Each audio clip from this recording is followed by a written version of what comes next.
বাংলার অনেক প্রসিদ্ধ খাবারের মধ্যে একটা হলো এই রেসিপিটা। কাতলা মাছের ডিম দিয়ে এমন করে বানিয়ে খেলে বারবার করে খাবেন। আমি ইপসিতা, দ্য হানি কিচেনে আপনাদের অনেক স্বাগত। আজকে বানাচ্ছি রসে ভরা মাছের ডিমের ঝোল। রুই মাছ বা কাতলা মাছ যে কোনো মাছের ডিমই আপনারা নিতে পারেন। কাতলা মাছের ডিম সাইজে একটু বড় হয় আর টেস্টেও খুব ভালো হয়, তাই আমি কাতলা মাছের ডিমই নিয়েছি। এখানে 150 গ্রাম মতন মাছের ডিম আছে। সামান্য আলতো হাতে একটু কষে নিতে হবে, তাহলেই দেখবেন ডিমের ওপরের পাতলা চামড়াটা বেরিয়ে আসবে।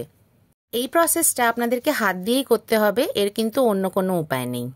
খুব বেশি চেপে ডলবেন না, হালকা হাতে করলেই হবে।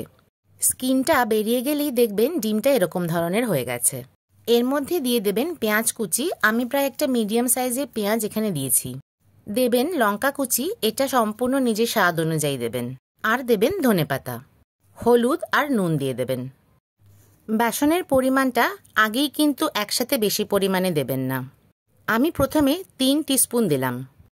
বেসনের পরিমাণটা এরকমই দেবেন যাতে খুব বেশি টাইট না হয়। আমি আগে 3 টিস্পুন দিয়েছি, এখন আবার 1 টিস্পুন দিলাম। বেসন দিয়ে খুব ভালো করে কিন্তু ফ্যাটাবেন যাতে একটুও লাম্প না থাকে। যত ভালো করে ফ্যাটাবেন তত বড়াগুলো ফুলবে আর সফট হবে। বেসনের মাত্রাটা বেশি হয়ে গেলে ডিমের বড়া স্টিফ হয়ে যাবে, তাই যতটুকুনি দরকার ততটুকুনি বেসন ইউজ করবেন। যদি বেসনের পরিমাণটা বুঝতে না পারেন তবে তেলে অল্প একটু করে আগে ছাড়বেন, চেক করে নেবেন যে যদি এটা ভেঙে না যায় তাহলে আপনাদের বেসনের পরিমাণটা কিন্তু একদম ঠিক আছে। কড়াতে তেল দেবেন, তেলটা কিন্তু খুব ভালো করে গরম করবেন, তারপরে স্লো ফ্লেম করে দেবেন। বড়াগুলো এবার তেলে দিয়ে হালকা ব্রাউন করে ভাজবেন। খুব বড় বড় বড়া কিন্তু আপনারা বানাবেন না, কারণ ঝোলে দেবার পরে সাইজে কিন্তু এটা ডাবল হয়ে যাবে। সবগুলো বড়া ভাজা হয়ে গেছে, এখন চলুন নেক্সট স্টেপে যাওয়া যাক। আমি 2টো মতন আলু নিয়েছি, এটা হালকা ব্রাউন করে ভেজে নেব। আলু ভাজার তেলেই রান্নাটা করছি, আমি কিন্তু আর এক্সট্রা একটুও তেল দিইনি। এবার তেলে দেব জিরে আর তেজপাতা ফোড়ন।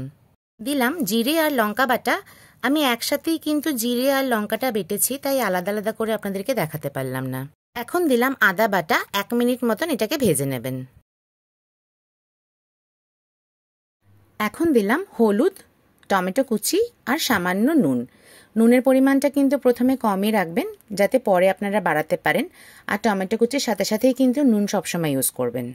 যেহেতু গুঁড়ো মশলা দিলাম আর এর পরেও দেব, তাই একটু জল দিলাম।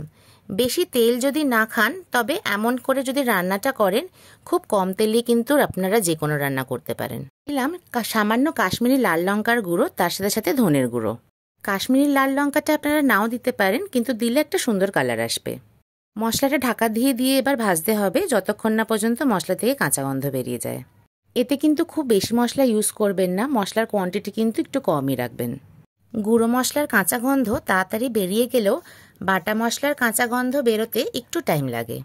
মাঝে ঢাকা খুলে দিলাম আর সামান্য একটু গরম মশলা আর লঙ্কা ফাটিয়ে দিয়ে দিলাম।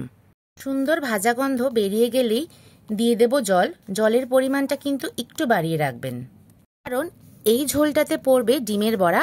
ডিমের বড়াটা কিন্তু জলটাকে অনেকটাই টেনে নেবেন। এর সাথে সাথেই দিয়ে দেবেন ভেজে রাখা আলু।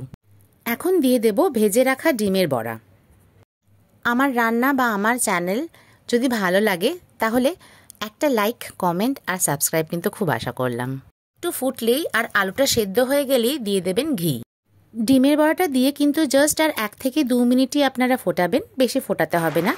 এই সময় চেক করে নেবেন যে আপনাদের নুনটা হয়েছে কিনা, দরকার পড়লে নুন দিয়ে দেবেন। আমি চেক করলাম, আমার মনে হলো একটু নুন দরকার, তাই আবার করে একটু নুন দিলাম।